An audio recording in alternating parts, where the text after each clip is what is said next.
When Garrett Holloway inherited his grandfather's lakeside cabin, he believed he was gaining a quiet sanctuary, a place overflowing with warm childhood memories. Instead, he quickly discovered trouble was waiting for him, and her name was Darlene Pritchard, president of the HOA. Darlene, flashing a smile as counterfeit as a $3 bill, informed Garrett that his cherished cabin was considered an illegal structure and would need to be demolished. She brandished a land survey, insisting his grandfather had built on HOA property decades earlier. Garrett was floored. His grandfather had been precise to a fault. There was no way he would have made such a mistake. Something about the situation felt deeply wrong. Determined not to surrender without a fight, Garrett began investigating. He refused to let a power-obsessed HOA president erase his family's legacy. His search started at the county records office, where he dug through aging files and brutal property deeds stretching back generations. The process was exhausting and painstaking, but he refused to give up. For days, he studied maps, legal descriptions, and boundary lines, comparing every detail he could locate.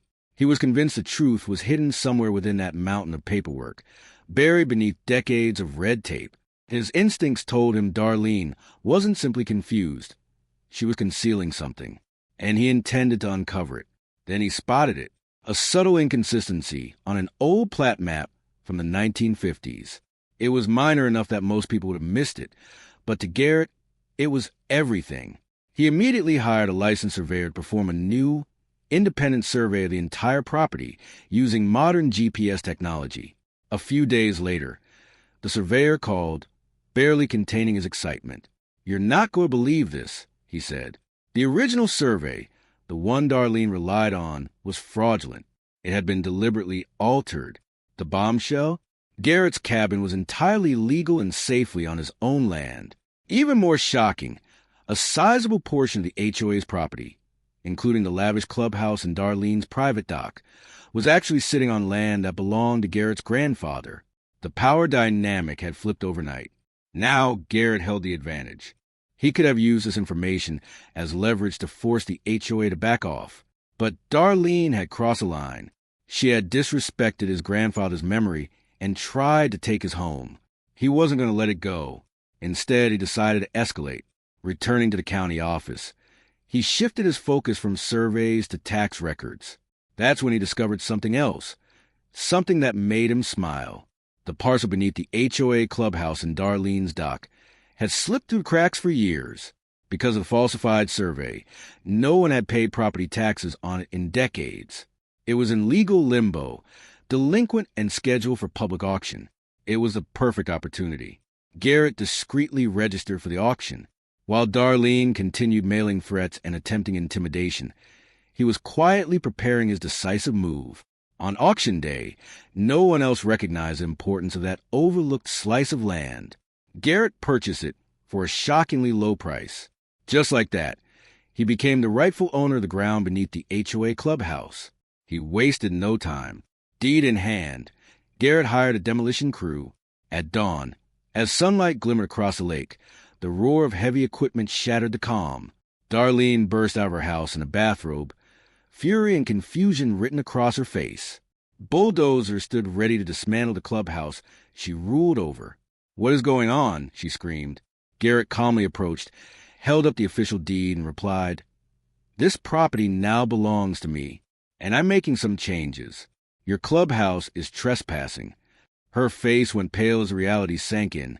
She had no authority here. Of course, Darlene refused to surrender quietly. She immediately filed a lawsuit, accusing Garrett of everything from vandalism to harassment. In court, she portrayed herself as a victim, claiming Garrett was tearing apart their peaceful neighborhood.